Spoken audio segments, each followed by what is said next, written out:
Hey there, welcome back to the Counter Service Leadership Podcast. I'm your host, Brett Jacobson, and this is a podcast dedicated to teaching organizations how to learn.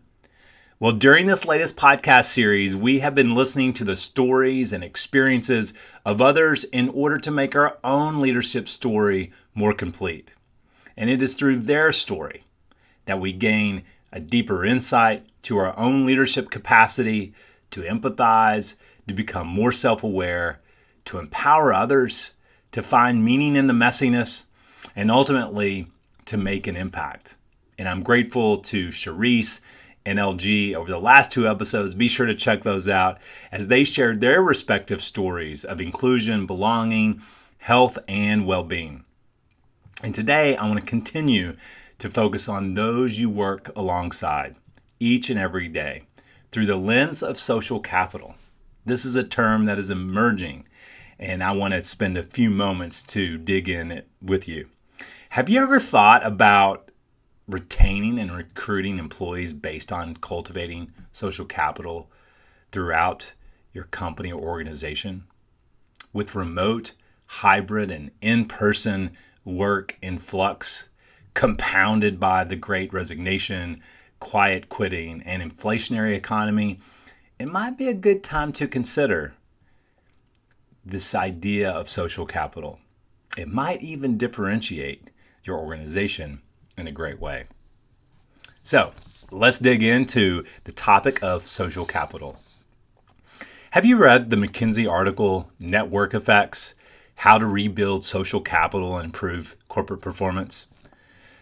First of all, I think it's important to define social capital, and they define it this way: the presence of networks, relationships, shared norms, and trust among individual teams and business leaders. They contend that since the onset of the global pandemic, connections in the workplace have been in short supply. People are connecting less frequently, having smaller networks, and spending less time and effort on internal and external networks and connections. And this is hard to argue, the correlation between declining social capital and people leaving jobs at unprecedented rates. So according to the authors, you can begin assessing your social capital along three dimensions.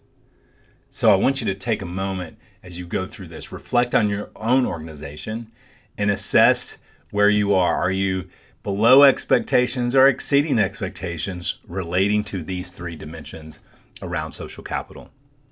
The first dimension is around this idea of motivation. And they ask an essential question around motivation.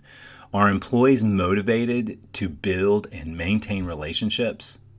And are they in an environment that encourages such relationship building? So assess your social capital around motivation. Another concept, another dimension of social capital is access. They ask an essential question: do employees have access to the networks and relationships they are looking to build? And then thirdly, assessing where you are on the social capital framework, competency, is around this idea of ability. Do employees have what they need, such as time, resources, skills, to build and maintain those networks and relationships? So again, think about those three dimensions as you assess social capital within your own organization around motivation, access, and ability. So at the organizational level, how might leaders embed business networks? And at the individual level, how might leaders provide the mentoring and coaching needed for employees to deepen their networks? And I'm not just talking about the quantity of those relationships. Let's assess the quality of those relationships, the ability to access those relationships, and the ability to mobilize or leverage those relationships. That is true social capital.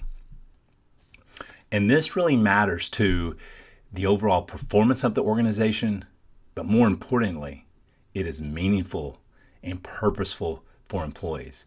They find real purpose in their work and the impact that they're making.